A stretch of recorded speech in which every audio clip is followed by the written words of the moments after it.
هنبدأ النهاردة. صباح الخير. هنبدأ النهاردة نعمل المفرش اللي انت شايفاه دوت. المفرش دوت يعتبر من المفارش الصغيرة، ممكن تحسبيه وحدة، ممكن تعمليه بس كده صغير، بتحطي يعني كزينة، ممكن يتحط تحت كوبايات، بس طبعا ما تحطش الورد ده.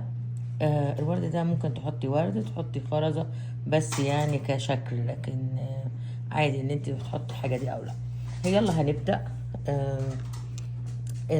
دي الإبرة اللي أنا هشتغل بيها النهاردة أهي. وهنبدأ دلوقتي هنعمل غرزة البداية. طبعا غرزة البداية اللي أنا علمتها لك الأول، لو أنت مش عارفاها ينفع تعملي كده أهو، ودي تعتبر غرزة بداية، يعني زي ما أنت عايزة الطريقة اللي أنت تعرفي بيها. ممكن تعملي بس عقدة على الإبرة وتبدأي. هنبدأ يلا. هنعمل بس 6 سلاسل. دي غرزة البداية. ادي 1، ادي 2، ادي 3، ادي 4، ادي 5، ادي 6.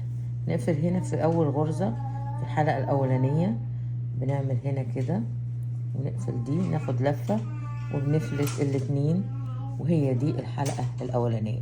ده الخيط بخليه تحت ايدي عشان يبقى الشغل بتاعي نظيف. برتفع ب3 سلاسل اهي، دي ارتفاع العمود. بحط في الحلقة دي هملة فيها 24 عمود بلفة.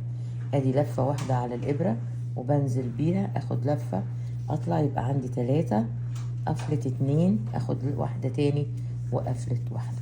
ادي اهو، ادي ادخل هنا واخد لفة كده، وادي ايه العمود التالت. ادي 4، ادي 5، وهنكمل لغاية اخر الحلقة دي 24 عمود.